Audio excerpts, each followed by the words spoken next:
All right, what's up, YouTube? I am Jesse. Welcome back to the Deep Press Cincinnati Sports Fan podcast. It is a podcast show, but if you want to listen to my podcast, go on Spotify. But yeah, what are we? 21 hours since the Bengals and Ravens game of the year. That was a great ass football game yesterday at Paycor Stadium. Unfortunately, your Cincinnati Bengals lose 41-38. They dropped to 1-4 in the season. You can say that there's still little hope, but let's be realistic. The season's probably nails. And there's pretty much only one thing to blame. It's front office. Well, I'll talk about that probably later on, or I'll talk about it and elaborate more on the podcast that I'll do later on during the day with Tommy Stewart. But here's my initial thoughts and takeaways from the game on Sunday. And I said in the recap for this football game last week that the Bengals will have to score 30 points or more to win this game. And they scored 38. That's great. You scored 38 points at home against your divisional rival. You should win that game 10 times out of 10. But you don't, because your defense stinks and the head coach of this football team is terrible when it comes to decision calling and just play calling in general. And here we are. This football team that is talented right now sits at 1-4 in the season, really. With one of the best offenses in the NFL right now. If the Bengals weren't 1-4, Joe Burrow is league MVP candidate number one, easily. His numbers speaks for itself. 12 touchdowns to only 2 interceptions. In this game on Sunday, this man was 30 for 39 for 392, 5 touchdowns, and yes, he threw an interception, but it wasn't his fault, okay? Jamar Chase played one hell of a game, 10 catches, 193, 2 touchdowns. He didn't run the best route, and you have to credit Marlon Humphrey on jumping that route and getting the interception right there. But that didn't cost the Bengals the football game. What cost the Bengals the football game is their defense and their head coach and the defensive players as well. I thought the defense played all right in the first half. They held in there, only allowing 14 points. If you had told me the defense only allowed 14 points in the first half to that Baltimore Ravens offense, who exploded a week ago on Sunday Night Football in national TV at home against then the previous 3-0 undefeated Buffalo Bills, I would have been like, hell yeah, we're winning this football game for sure. But then the defense returned to their old ways in the second half / overtime. It was too good to be true. You get a safety by Sam Hubbard. Sam Hubbard played the game of his life in the first half. And then in the second half, he went back to his old ways. He's just not good enough. The whole defense is not good enough, man. And that starts from coaching. I know Lou Rimmer has been put in a situation where he has the players he has. He's been dealt with the cards, but he should get part of the blame. Defensive players, but just for me, it's just the front office. It really, really is.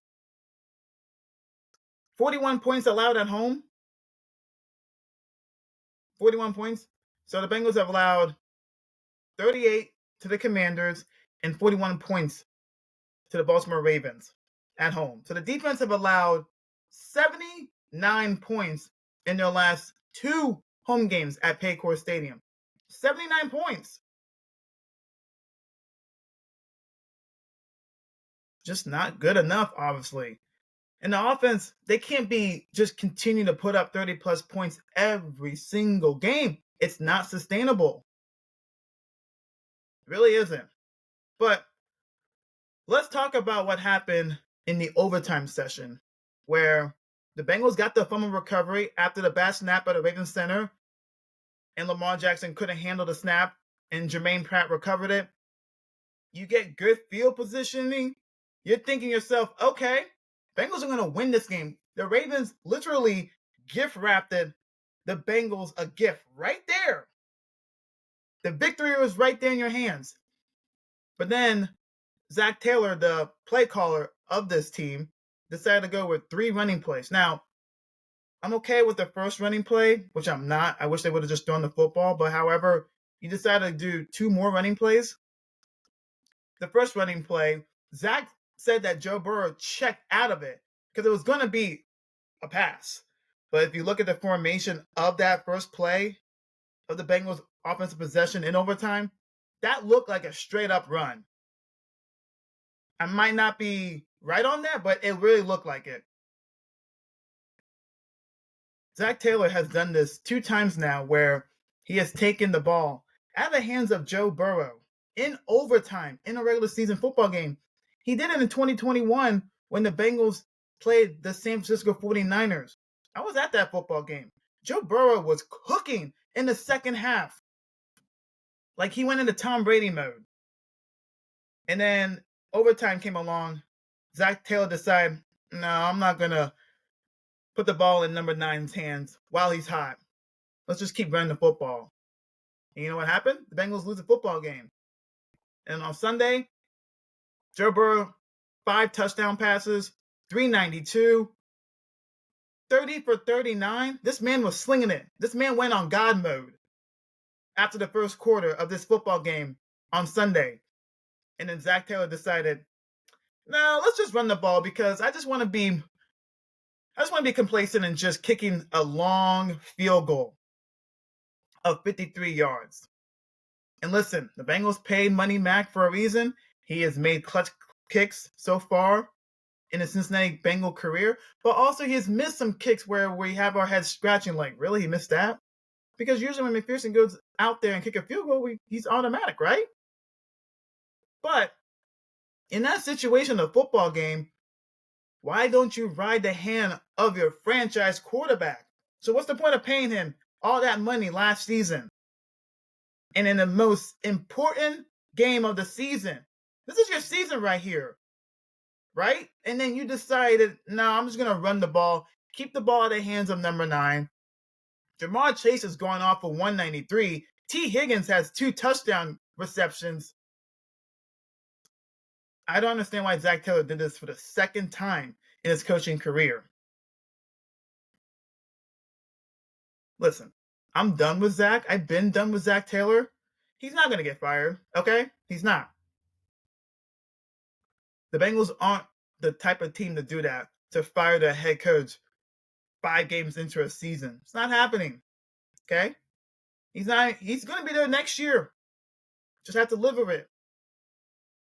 The 2021 Super Bowl run, that was pretty much the Bengals saying, you know what, Zach, you got us here. You finally won us a playoff game. You finally won a playoff game for us. You got us to the Super Bowl. And then the next year, Bengals made it to the AFC title game. They lost to the Kansas City Chiefs in heartbreaking fashion. The organization was set on Zach Taylor. But the only reason why he's had success is because of number 9. It's because of Jamar Chase. It's just the players around this football team that makes Zach Taylor look good. He's a good guy. I don't hate the man at all. But when it comes to play calling and situation moments, he is terrible.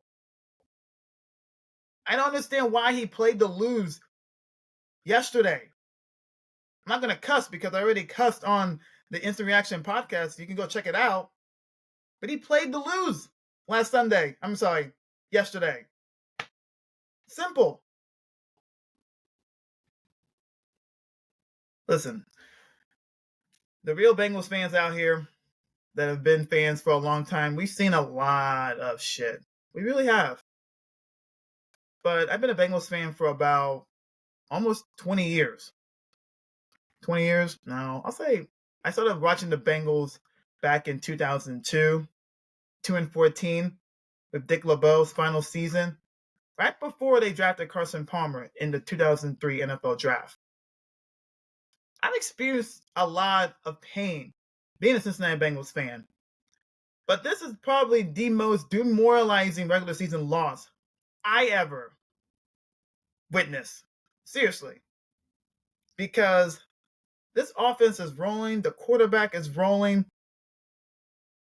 everything is clicking. I know the running game didn't do anything yesterday because the Ravens came into the football game as the number one ranked run defense. I knew that was going to happen where Chase Brown and Zach Moss really weren't going to have any successful runs in this game. But to lose like this because of your defense and how terrible it is, and because your coach played scared to lose, come on now. If you were on the fence with Zach Taylor before the game, I hope now you're off the fence and saying, I'm done. I'm done. For real. Am I still going to watch this football team? Yes, because I'm still a fan. But the optimism level is like going to be right here. And it is what it is, honestly. It's sad. How the Bengals really ruining the Joe Burrow era. Are they? Kind of trending that way right now. Seriously. It's sad. It really is. So those are my thoughts. I'll say more on the recap podcast of this football game. You can check it out on Spotify or iHeartRadio, whatever platform you listen your podcast shows.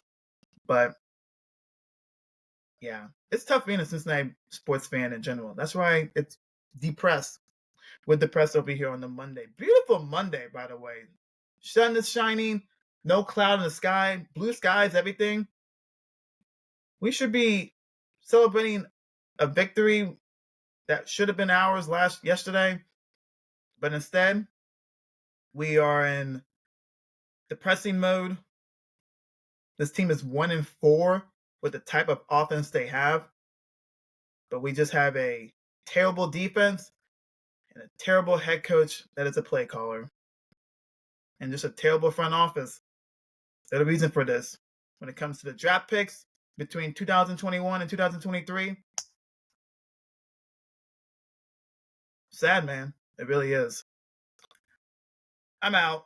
Hang in there, guys. It's always going to be Who Dey forever, but at this point, we just have to be realistic. Gotta look in the future. Is there hope? Is there? I trust Joe Burrow. I trust Jamar Chase. This is what you get for not re-signing Jesse Bates, for not re-signing DJ Reader, Larry Ogunjobi, not re-signing T. Higgins.